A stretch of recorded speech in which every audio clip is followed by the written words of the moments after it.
In the know, non-stop Vikings talk. It's Purple Daily on Score North and ScoreNorth.com. All right, Vikings Vent Line. Every Sunday right here on the Purple Daily YouTube channel, on the Purple Daily podcast feeds. Declan Goff here to take you through another edition of Vikings Vent Line. And of course, this is a Vikings fan show. I'm going to have my guys Tony and Greg on here in just a little bit to talk some Purple, the offseason, upcoming expectations.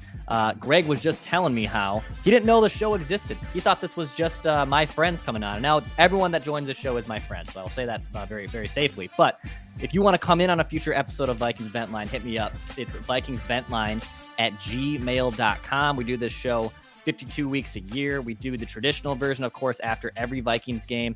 And then during the offseason, I like to host this one and just talk to a bunch of Vikings fans and get their thoughts on the upcoming season, the offseason, etc. So excited to talk to Tony and Greg here in just a little bit. Hit that subscribe button for Daily Minnesota Vikings Entertainment. You can go back on our channel too, find our interview with Kevin O'Connell that we did last week, as well as celebrating Kirk Cousins week, which was the week before. And plus, we have some really fun things in store coming up this week on the Purple Daily YouTube channel and podcast feeds on historical pie charts of great Vikings games. So be sure to check that out as well.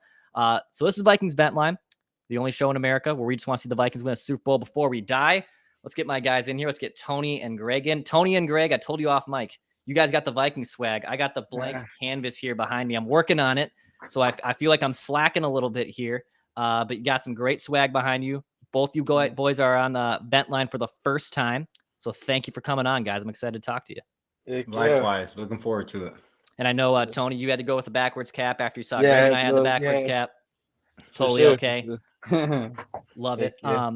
Well, fellas, let's start off with this one here right away on Vikings Vent Line. I'm curious what it is for each of you. You know, we're in the dwell of the offseason. So news is a little slower now. It's the really only stretch on the NFL calendar year where things get a little slow. So I like to tease up this one a few times throughout the summer on Vikings Vent Line. I'm curious what your guys' hottest take is. So I'm going to start with Tony. We're going to go around the room a little bit. We're going to go to Tony. We're going to go to Greg. I want to hear your guys' hottest take. So, Tony, what do you got for me, man? Give me your hottest take for the Vikings in 2023. Man, 2023, going 24. I think Kirk Cousins will win MVP for sure. Ooh, all right. Yeah. I'm just saying, just because 6-yard plays are our bread and butter now, I feel like, and all these targets for Kirk is going to be a very beautiful thing if KLC can get it going, get it flowing. I have all the faith he can too. I think he's pretty good, headstrong. I think he had a big part in the Rams Super Bowl run, chemistry wise, and I feel that chemistry is a whole lot better just in these last 2 years. And it's I'm pretty tough on Kurt too. I'm not no real big Kurt fan, and I just sorry to call it how I see it, but I have faith in Kirk because he has so many weapons, playmaker weapons. He got TJ, JJ, KJ, Addison, and it's just right now I think we have a pretty good line for all that too, like an offensive line, and I think we just got blessed at a good time. So hopefully we can put it all together. Have it going good. I love it, man. So Kirk can win NFL MVP. I like it, and you said how you're not the biggest Kirk fan necessarily. Yeah. So did something last year kind of change with you, kind of watching Kirk now, or what has changed your opinion a little bit that you think he can win the MVP? Honestly, TJ Hawkinson, really, man. Okay. That's pretty much it. And not to mention we got Madison. I think he's fresh. He's only had 404 carries. He's been in the league for I think 4 years. I don't know, but yeah, I think he's fresh. So just in case, but. TJ, JJ, Addison. Hopefully it all goes good. Yeah, I love it, man. Bring in the hot take. Okay, all right. Well, Greg, he just brought one there, man. What do you got from you? Give me your hottest take for the upcoming Viking season. I'm putting them in a trio. Okay. Number one is going to be, I know it's the elephant in the room, but the defense under B Flow. I just think that was obviously we were horrible last year, probably one of the worst defenses I've watched as a fan since 05, 06. Yeah. And I'm really interested to see what he does aggressiveness wise with the cornerbacks, defensive wise, and just putting players in position that they're actually strong at. Not just putting players in position and say, hey, play this position, but actually utilizing them to their strengths. And I think everything else is kind of like, I know what I'm going to get. Like, Kirk's going to throw 4,000 yards, 25 touchdowns. We know the offense is going to be pretty big, pretty good. Like that's pretty standard. But the defense is truly, it's like, well, what's going to happen? What's going to happen now? Is it going to be good? Is it not going to be good? Are we going to be top 20, top 10? So I think there's a lot that goes in with the defense is number one. And then number two is the running back by committee. I mean, you guys did a video on it. We haven't had a planned running back committee until early 2000s. 2017 was off script. People forget that was Dalvin Cook's rookie year. He got hurt. And then we had Jet and we had, good old Pounder Asiata and, we had Big Murray going through there. So that wasn't by design. It was kind of forced. Yeah. Mm-hmm. So I'm super high. Ty Chandler. I love Ty Chandler. He killed it in the preseason last year coming out of North Carolina. I think people forget about that. I think he's going to be big. Obviously, we know what we're going to get with Madison. I think he can tote the rock. And then McBride at UAB. I mean, that kid's a stud. 1,300 yards, 1,700 yards last year, 7.4 yards per carry. And what's fun about the running backs, I feel, is we know Madison is the guy. That's the safe lock. But Ty Chandler could emerge. McBride could emerge. And then we get a ride who's hot, And when you go in by running back committee, I feel the team knows. Like when you got a star like Dalvin Cook, you have to commit 25 carries, 28 touches to that guy, and it takes away from other people. But when you got the boys like McBride, Madison, and Ty, it's like, hey, you're hot today. We're going to keep pounding you. We're going to ride the wave here. And then we like the matchup next week, so we're going to run McBride, So I'm super pumped about that. And then a little sneaker is the development of Jaren Hall. We always love the backup quarterback as a Vikings fan, right? But after doing the film research and really studying him and then KO picking him, if he can have a good training camp and we can see something in preseason, like he should look good in preseason. Like any rookie quarterback, like they should look good against the twos and the threes, Yep. So if he can have some development and we kind of got him in our back pocket and he's moving up the rankings the way he should, I'm excited about that. So it's kind of my trio, I think, of what I'm looking at this season. I like it, dude. Okay, so the Jaren Hall side of things. So, Tony, how about you, man? Does Jaren Hall do a lot for you? Are you just kind of wait and seeing? How did you like the pick?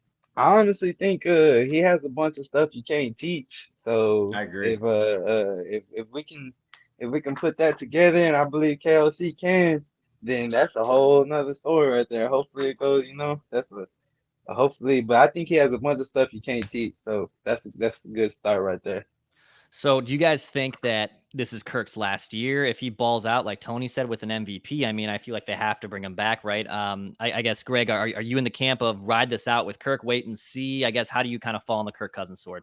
So I've always been hard on Kirk. My biggest thing when it comes to quarterback play is, do you win? Can you win? Can you find a way to win? Stats, this, and that. So when we got Kirk in 18, I was like, he puts up good yards and stats, but he doesn't win the games you want him to win, So I've always been hard on Kirk, but I will say in 21 under Zim, he showed some game-winning games, man. I mean, I was at the Cardinals game here. I'm in Phoenix right now. I was at the Cardinals game, and he led the game-winning drive, and then I don't want to cuss, but Greg Joseph yanked it, and it was like, oh my God, the Cincinnati game, he had to come back week 1. Dalvin Cook fumbled the ball. Like we had a lot of comebacks in 21 that where I saw different. Last year, I'm like, nah, like everybody wants to hate on Kirk because he's an easy target. It's like that boy balled out. He had 8 game-winning comeback games last year. And so I like Kirk, but you have to think for the future. Would I want to sign him to a 3-year deal, 4-year deal? No. Would I want to pay him $35 million? No. Like I want to see what he does this year, and then we move on. If it's a 1-year Band-Aid, like, hey, a 1-year extension or something like that, or maybe a 2 and you can kind of opt out of the second, it's not guaranteed. I'm okay, but I truly feel what I'm so happy about under the regime of Cam and KO, they're looking for a quarterback. We're not trying to do no more patchwork. Yeah. And even Jaren Hall, he's a 50-50 guy. It's a developmental. Okay, he could work out or he cannot work out. But the great thing was they were looking at first-round quarterbacks this year. Like they were looking, but none of them really were like, hey, that's my guy. And I'm good with that. I was great not taking a quarterback first round because you want KO to be like, that's my guy. Mm-hmm. He is my guy, and I can make something out of it. So I'm good with another year for Kirk, but then after that, like the definition of insanity is doing the same thing and expecting a different result. And it's like, well, if he hasn't done it in 6-7 years and he's pushing mid-30s, we should probably call it a day and just be forced to move on to someone else. Mm-hmm. Absolutely. Boys, let's transition to the defensive side of the ball here. And I don't mean to get too negative, but with Lewis Cine, as of right now, kind of behind schedule in terms of development and just on the depth chart overall as we head to training camp here in about a month. I guess, Tony, are you a little concerned with how Lewis Cine fits in the puzzle here? Are you kind of wanting to wait this out? How do you feel on Lewis Cine as a member of the Vikings? I'm not too concerned at all. I don't got no worry. It's a long season. Anything can really happen, and I think Bynum and Harrison Smith, they're no pushovers, so that's some tough competition. So I wouldn't mind sitting behind them, picking up some stuff, and when his time is ready, And I mean, I think he's good. He's legit. I think he's an athlete. Seems smart, but I think he just need more time to see more stuff. Yeah. Need to see. It sucked how he got hurt, but I believed in him. I still believe in him, and hopefully it just turns out good. But I'm not concerned at all. It's a long season.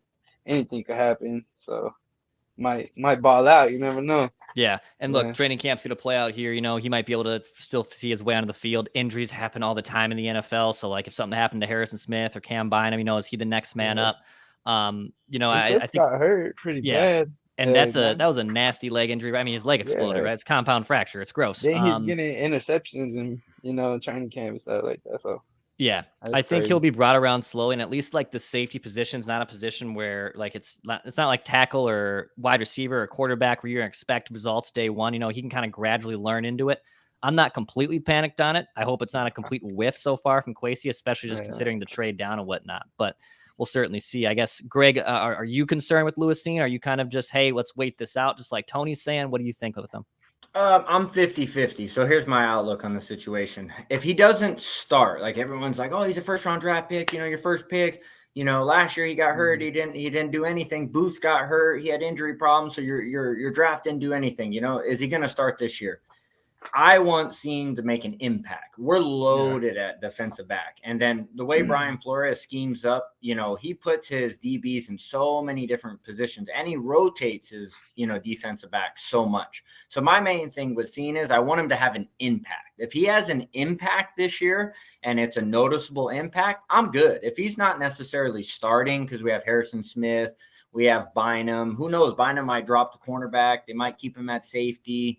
But if he makes an impact, I'm good. If he doesn't make an impact, then it looks bad because he got hurt. He got hurt his first year, and then he's a little slow in the OTAs. Like, he's coming back, from a broken leg, obviously. But Metellus is kind of outworking him right now in the OTAs in camp, and Metellus is like a 5th-round dog.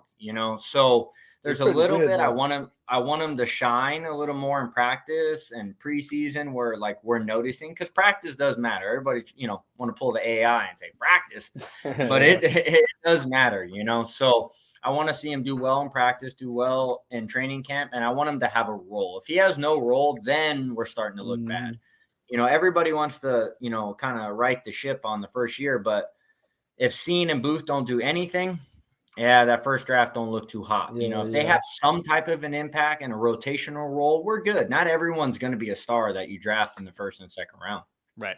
How do you guys feel Jordan Addison will develop too? I mean, he's kind of luckily in this situation where he's not stepping in to ask to be like the number one target, right? I mean, you got JJ, Tony's guy, TJ Hawkinson might even be the second best option. And then it's like him and KJ basically sharing the field together.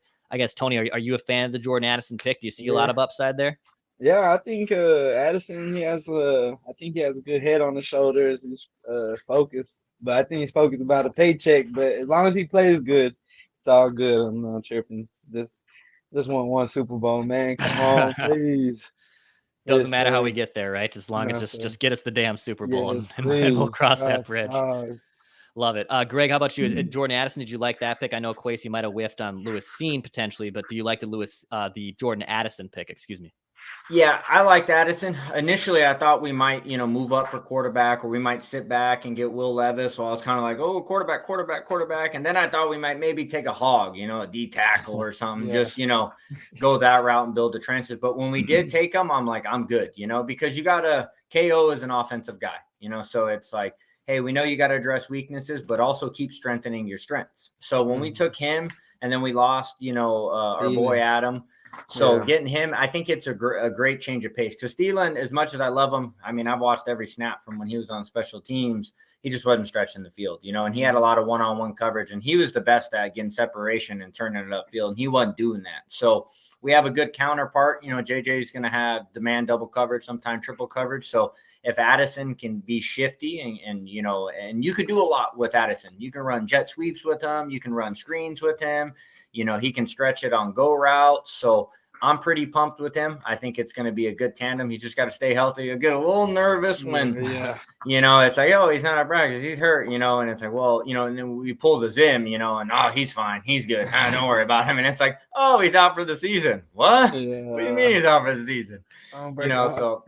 So I just hope he comes back healthy and he's ready to ball. Absolutely. Fellas, the schedule came out obviously a few months ago, but I'm curious. I like to ask Vikings fans this one too. Tony, which games are you looking forward to the most? And actually, before I even ask that, are you here in Minnesota? Where are you at? I'm actually in West Texas, all the way in West Texas, sticks in the stems. It's like 100 million degrees out here right now. I'm about to say it's like 93 here in Minneapolis. So that's hot for us up here. Like that's I like the Phoenix. Heat. Yeah, I like the heat, dude. I'm stuck in the winter and the frozen hell here. For 6 months out of the year. I couldn't even imagine. It's like 110 right now, to be honest. Okay. But favorite games on the Vikings schedule for you, Tony? Which ones are you circling the ones you want to see the most? Week 2 for sure. We got Philly, hopefully, man. We just gotta show up. I think we got it in week 4 against Carolina. Really to see how Kendricks plays against us. I'm excited. Eric Kendricks, I'm excited to see how he goes against us. And week 5, when they play KC, I'm gonna be there.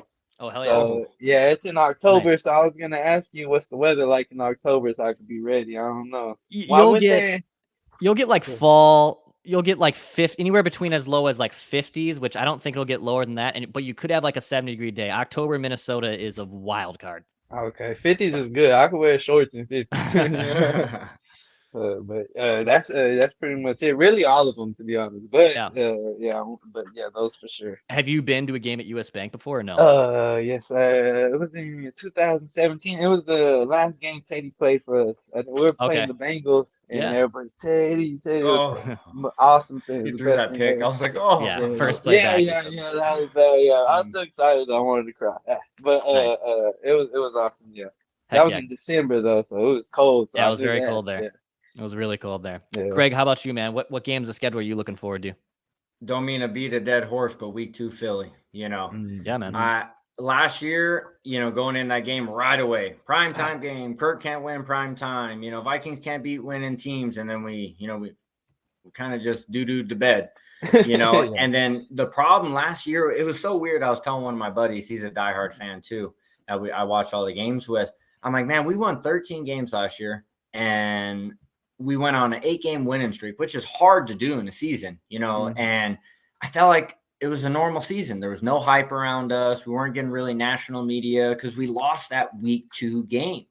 No, everyone, they just chalked us up. Well, yeah, they're winning, but they're winning 1-score games. They're not a complete team. They lost against the Eagles, and then we got slaughtered against Dallas. I was there, actually, flew out to that game, got invited, and got slaughtered, and then we lost that. So it was that win, and the whole season it was just the Vikings aren't for real. Vikings aren't for real. And we were winning games, finding a way to win. So I think this year when I saw that, I'm like, go in there, beat them on the road.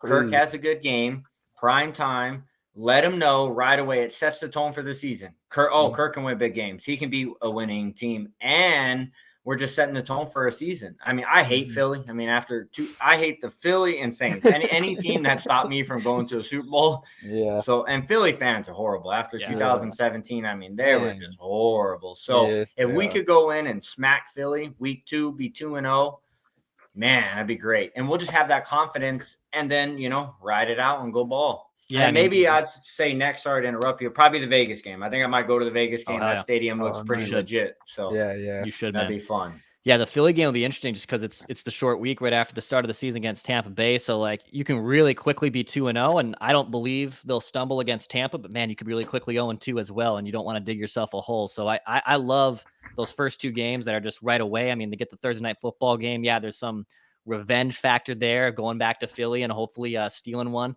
A lot of good storylines, a lot of good games on the schedule. Tony, before we wrap up here, any shout outs, any last takes you want to give here Uh, on Purple Daily?